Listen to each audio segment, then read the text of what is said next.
अनाहत चक्र हमारे हृदय स्थान पर स्थित है, 12 पेटल्स का बना हुआ है, जो हरे रंग का है, और उसका जो तत्व है वो है वायु तत्व। और प्लैनेट जो कंट्रोल करता है वो है सन प्लैनेट।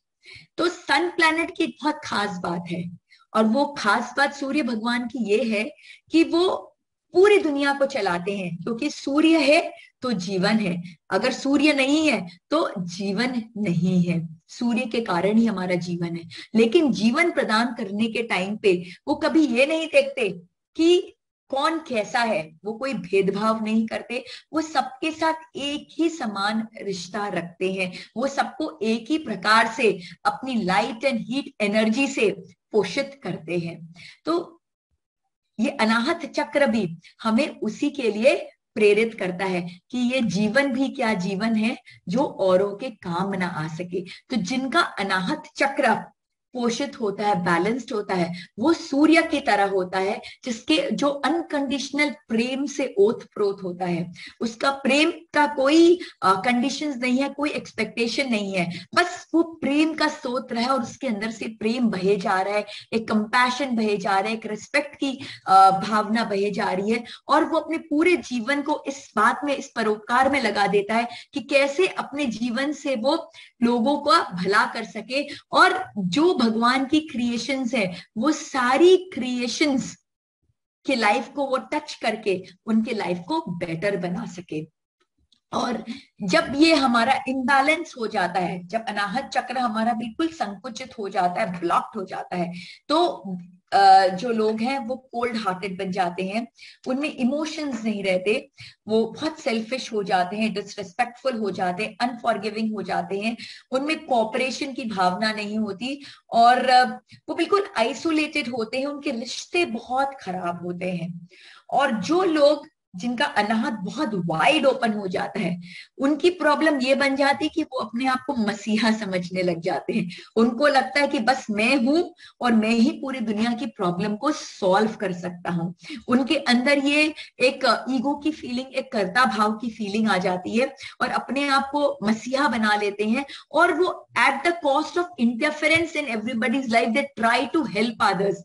उनको हेल्प नहीं भी चाहिए तो भी वो कोशिश करते हैं, उनकी पर्सनल लाइफ भी बहुत बुरी तरह से इफेक्टेड हो जाती है, वो दूसरों के कार्मिक साइकिल में हस्तक्षेप करते हैं। हमें इस बात का ध्यान रखना है कि समता ही हमारे जीवन का मूल मंत्र है। Balance is the law of nature. तो हमें हर चीज में समभाव रखना है। तो हम जब अनकंडीशनल लव भी दे रहे हैं तो उसमें भी समभाव होना चाहिए। हमें कोई राइट नहीं है कि किसी के कार्मिक साइकिल में हस्तक्षेप करके, हम उसे मदद नहीं भी चाहिए तो भी जस्ट बिकॉज मुझे लगता है कि यस आई नो एवरीथिंग, और हम उसकी कार्मिक में इंटरफेरेंस करके हम उसे हेल्प करें, वो बात भी बिल्कुल करेक्ट नहीं है। तो जिनका अनाहत बहुत ओपन अप हो जाता है, वो क्या करते हैं, they cross all limits to help others when others are not even wanting it, when the others just want to resolve their issues on their own, but just out of ego, out of their own karmic baggage, they try to do this. तो ये problem हो जाती है। अब जो हमारा ये अनाहत चक्र है वो स्थित है यहाँ पर। तो यहाँ पर कौन सा ग्लैंड है, यहाँ पे हमारा थाइमस ग्लैंड। तो अनाहत हमारे थाइमस ग्लैंड को बैलेंस करता है, पोषित करता है, और थाइमस ग्लैंड रिलेटेड है हमारी इम्यूनिटी के साथ में। तो जैसे ही हमारा अनाहत बैलेंस्ड होता है, हमारी इम्यूनिटी बहुत अच्छी होती है। तो इस कोरोना काल में जहां सिर्फ इम्यूनिटी इम्यूनिटी और इम्यूनिटी की बात हो रही है, तो वहां एक बात जान लीजिए कि अगर आपका अनाहत बैलेंस्ड होगा, अगर आप अनकंडीशनल लव के स्तोत्र होंगे, अगर आप हेल्पफुल होंगे, काइंड होंगे, कंपैशनेट होंगे, हर इंसान को मदद करने के लिए तत्पर होंगे, तो आपकी इम्यूनिटी अपने आप ही अच्छी हो जाएगी, आपको बहुत कुछ करने की जरूरत नहीं है। और ये थाइमस ग्लैंड कंट्रोल किसको करता है, रेस्पिरेटरी एंड सर्कुलेटरी सिस्टम को कंट्रोल करता है। तो रेस्पिरेटरी सिस्टम हमारा लंग्स, हमारा क्या बोलते हैं, हमारा सर्कुलेटरी सिस्टम हो गया, हमारा हार्ट, हमारे ब्लड वेसल्स, ये सब चीजों को हमारा अनाहत चक्र कंट्रोल करता है, बैलेंस करता है हमारे चेस्ट को, हमारे आर्म्स को, हमारे हैंड्स को। ये सारे ऑर्गन्स अनाहत अगर बैलेंस होने से वे हील्ड होते हैं, प्रॉपर होते हैं। और अगर अनाहत इम्बैलेंस हो जाए तो हमें काफी सारे रेस्पिरेटरी डिजीजेस हो जाती हैं, एजमा प्रॉब्लम हो जाती है, ब्रीदिंग इश्यूज हमें होती हैं, सर्कुलेटरी प्रॉब्लम होती है like blood pressure, heart blockage, heart elements, immunity related problem, breast cancer. तो इस तरह की हमारे अंदर प्रॉब्लम्स आ जाती है जब हमारा अनाहत बैलेंस नहीं होता। अब अनाहत किसको किस रिलेशन से गाइडेड है? तो अनाहत जुड़ा है सूर्य ग्रह के साथ, और सूर्य प्रतीक है हमारे पिता का, पिता या ससुर, father and father in law both. तो सूर्य प्रतीक है हमारे पिता का। तो जब हम अपने पिता के साथ अच्छा रिश्ता रखते हैं तो हमारा अनाहत जो है वो अपने आप सुदृढ़ हो जाता है, बैलेंस हो जाता है, क्योंकि हमारा सूर्य उच्च का हो जाता है। जैसे पिता के साथ रिलेशन अच्छा होता है, हमारा सूर्य जो है वो उच्च का हो जाता है, हमारे अनाहत को एकदम बैलेंस कर देता है, और हमारे जीवन में फिर बहुत अच्छा होता है। मंत्र क्या है अनाहत का? यम यम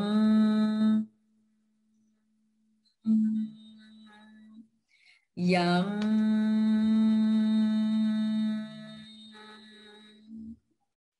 और ये पिक्चर्स हैं अनाहत के और circulatory system and respiratory system के। हमारा लंग्स, हमारा चेस्ट, हमारा हार्ट। और अनाहत की जो मुद्रा है वो मुद्रा ऐसी है, हम अपने थंब और अपने इंडेक्स फिंगर को इस तरह से जोड़ते हैं, और एक जो हाथ है वो हमारे हार्ट पे रहता है, और दूसरा हाथ ऐसी मुद्रा बना के हमारे नी पर रहता है। तो राइट हैंड जो है वो हमारे हार्ट सेंटर को टच करता है, और लेफ्ट हैंड सेम मुद्रा बना के हमारे नी पर रहता है। तो मैं चाहूंगी कि आप सभी ये मुद्रा बनाएं और आंखें बंद करें, और आपके हृदय पर हरे रंग का 12 पेटल का वायु तत्व से ओतप्रोत जो अनाहत चक्र है उसे विजुअलाइज करें, और चैंट करें यम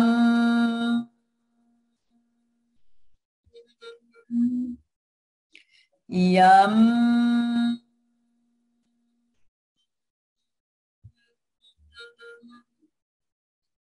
यम।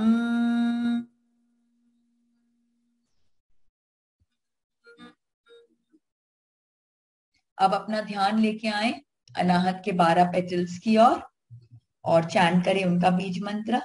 कम खम गम घम अंग चम छम जम झम यम तम ठम कम खम गम घम अंग चम छम जम झम यम तम ठम कम खम गम घम अंग चम छम जम झम यम तम ठम कम खम गम घम अंग चम छम जम झम यम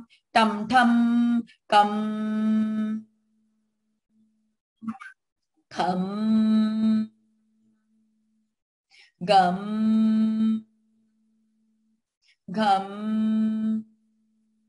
अंग चम छम जम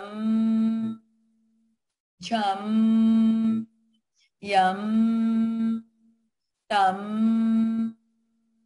ठम।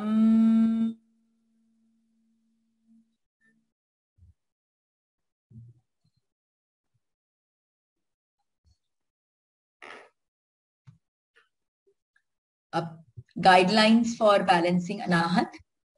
तो सबसे पहले कि जब आप अभी विजुअलाइज कर रहे थे, जब हमने एक शॉर्ट सा मेडिटेशन किया अनाहत पे, तो क्या आप ग्रीन कलर का 12 पेटल का लोटस अपने हार्ट सेंटर पे विजुअलाइज कर पा रहे हैं?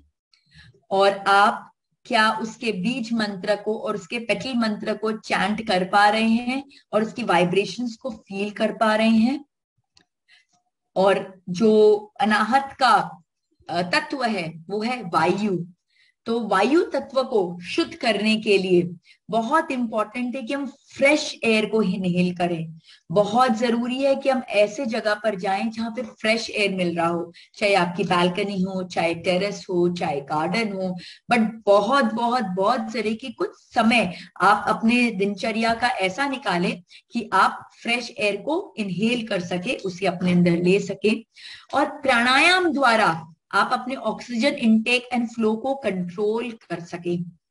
प्राणायाम की क्रिया आपके वायु तत्व की शुद्धि में बहुत मदद करती है। और दूसरा जो आपका एक बहुत इंपॉर्टेंट जो आपकी रिस्पॉन्सिबिलिटी है वो है कि आप अपने एनवायरमेंट को, अपने एयर को क्लीन और पोल्यूशन फ्री रखें। ये हम सब की बहुत बहुत बहुत बड़ी जिम्मेदारी है, क्योंकि आज जो है हमारा वायुमंडल जो है बहुत ज्यादा प्रदूषित होता जा रहा है, जिसके जिम्मेदार हम खुद ही हैं। तो ये हमारी खुद की पर्सनल रिस्पॉन्सिबिलिटी है कि अगर एक और हम इंडस्ट्रियलाइजेशन करके हम बढ़ाते जा रहे हैं वायु प्रदूषण को, तो दूसरी और हमको प्लांटेशंस वगैरह करके और दूसरे मेथड्स के द्वारा हमें पोल्यूशन फ्री करना है, हमें वायुमंडल को ठीक करना है। तो इस प्रकार से आप वायु की शुद्धि कर सकते हैं। और जब हमारा अनाहत बैलेंस है तो हमारा रेस्पिरेटरी और सर्कुलेटरी सिस्टम बहुत अच्छा होता है, हमारा ऑक्सीजन लेवल्स बहुत अच्छा होता है। तो अगर आपका respiratory and circulatory system perfectly work कर रहा है, इसका मतलब आपका अनाहत बैलेंस है। अदरवाइज बहुत जरूरी है कि अपने अनाहत को बैलेंस करें, बिकॉज आज के परिप्रेक्ष्य में इट इज मैंडेटरी कि आपके लंग्स स्ट्रांग हो, आपका रेस्पिरेटरी सिस्टम जो है वो बिल्कुल बिल्कुल बिल्कुल तगड़ा रहे। तो इसके लिए जरूरी है कि आपका अनाहत चक्र जो है वो बिल्कुल बैलेंस्ड होना चाहिए। और इमोशनल हेल्थ जो लाता है अनाहत, वो है unconditional love towards all creation. भगवान की जितनी भी क्रिएशन है वो सबके प्रति आपके मन से एक अनकंडीशनल लव की भावना निकलनी चाहिए, एक दया की भावना हो, काइंडनेस की भावना हो, एटीट्यूड ऑफ ग्रैटिट्यूड की भावना हो। कोई कुछ भी छोटा या बड़ा आपके लिए करता है तो कभी ये भाव ना लाए कि उसने बाय द वे कर दिया है। ये जान के रखे, कभी भी कोई आपके लिए बाय द वे नहीं करता है। हर इंसान जो भी करता है वो आउट ऑफ द वे करता है, अपना समय निकालता है, अपनी एनर्जी निकालता है, अपना एक्सपीरियंस निकालता है और वो आपके साथ शेयर करता है वो सब चीजों को। तो एटीट्यूड ऑफ ग्रैटिट्यूड की भावना हमेशा रहती है। और जब हमारे अंदर एटीट्यूड ऑफ ग्रैटिट्यूड की भावना होती है ना, तो हम क्या मैसेज सेंड करते हैं ब्रह्मांड में कि मैं खुश हो रही हूं इस चीज को पाके। तो ब्रह्मांड हमें क्या रेसिप्रोकेट करता है, हमें वो चीजों को और देता है। और जहां हम ग्रैटिट्यूड की भावना नहीं रखते तो ब्रह्मांड सोचता है कि इससे कुछ फर्क नहीं पड़ रहा, तो वो वैसी अपॉर्चुनिटीज और क्रिएट नहीं करता। तो जिनके अंदर कृतज्ञता की भावना बहुत होती है, उनके जीवन में बार बार ऐसे मौके होते हैं जहां उन्हें वो चीज प्राप्त करने का मौका मिलता है। और दूसरा बहुत इंपॉर्टेंट है वो है फॉरगिवनेस, फॉरगिव एंड फॉरगेट। क्योंकि फॉरगिवनेस जो है वो क्या करता है, वो हमें कर्मों के बंधन में बांध देता है। हम अपने इमोशनल हेल्थ से, मनोमय कोश से हम वो चीजों को रिलीज नहीं कर पाते। और जब हम वो चीजों को, वो कर्मों को रिलीज नहीं कर पाते तो वो कर्म हर जीवन में बार बार आते हैं। और जब तक हम उन्हें रिजॉल्व नहीं करते तब तक वो आते ही जाते हैं, हमें कर्म बंधन में बांधते ही जाते हैं। तो हमारा जैन धर्म तो हमेशा क्षमा पर ही बेस्ड है, क्षमा वीरस्य भूषणम। तो बहुत जरूरी है कि अगर हमसे कभी कोई गलती होती है तो हमें तत्क्षण उसके लिए क्षमा मांग लेना चाहिए। और अगर किसी दूसरे से जाने अनजाने में गलती हो जाए तो उस बात को पकड़ के नहीं बैठना चाहिए, उसे रिलीज कर देना चाहिए, उसे माफ कर देना चाहिए। तो फॉरगिवनेस बहुत बहुत बहुत इंपॉर्टेंट है हमारे जीवन में। जिसके अंदर फॉरगिवनेस की भावना जितनी ज्यादा होती है वो उतने कम कर्म बंधन से जकड़ता है। फिर आ गया accept people as they are. कई बार हम लोगों को फॉरगिव नहीं कर पाते, उसका कारण ये है कि हम उनके तरफ से कुछ एक्सपेक्टेशंस रखते हैं। हम जो जैसा है हम उसे एक्सेप्ट नहीं कर पाते हैं। बट हमें ये जानना है कि हर इंसान अपनी सोल एजेंडा को अचीव करने के लिए इस धरती पे आया है। हर इंसान का इस जीवन का उद्देश्य डिफरेंट है। आपका डिफरेंट है, उनका डिफरेंट है। आप चाह रहे हो कि आपका जो उद्देश्य है उसी उद्देश्य के हिसाब से वो इंसान जिए, लेकिन वो क्यों जिएगा? वो कुछ और प्राप्त करने के लिए इस जीवन में आया है। इसलिए हमें कभी भी इस भावना को नहीं लाना चाहिए, और जो जैसा है उसे वैसा ही एक्सेप्ट करना चाहिए। क्योंकि मिर्ची मिर्ची है, गुड़ गुड़ है, नींबू नींबू है।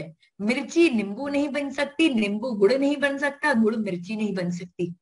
सब में अपने अपने गुण है और सब अपनी अपनी जगह जरूरी है। क्योंकि इसमें से कुछ भी चीज अगर खाने में नहीं हो तो खाने का पूरा स्वाद नहीं होगा। तो जीवन का स्वाद ही आता है जब सब डिफरेंट होते हैं। अगर सब एक समान हो जाएंगे तो जीवन में कोई स्वाद ही नहीं होगा।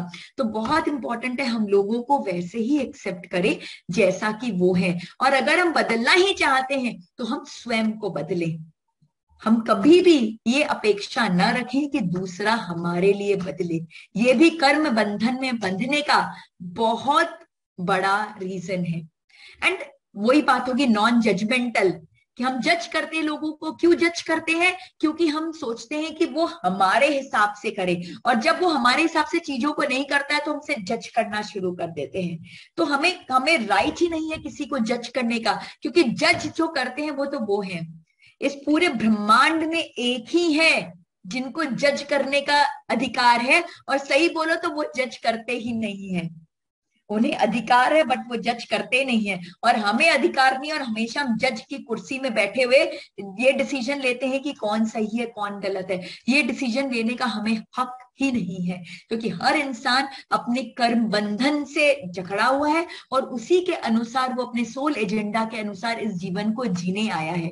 तो we have to accept everyone the way they are. और हम जितना ये एक्सेप्टेंस की भावना लाएंगे, ग्रेटिट्यूड की भावना लाएंगे, फॉरगिवनेस की भावना लाएंगे, अनकंडीशनल लव की भावना अपने अंदर लाएंगे, हमारा अनाहत उतना ही बैलेंस होता जाएगा।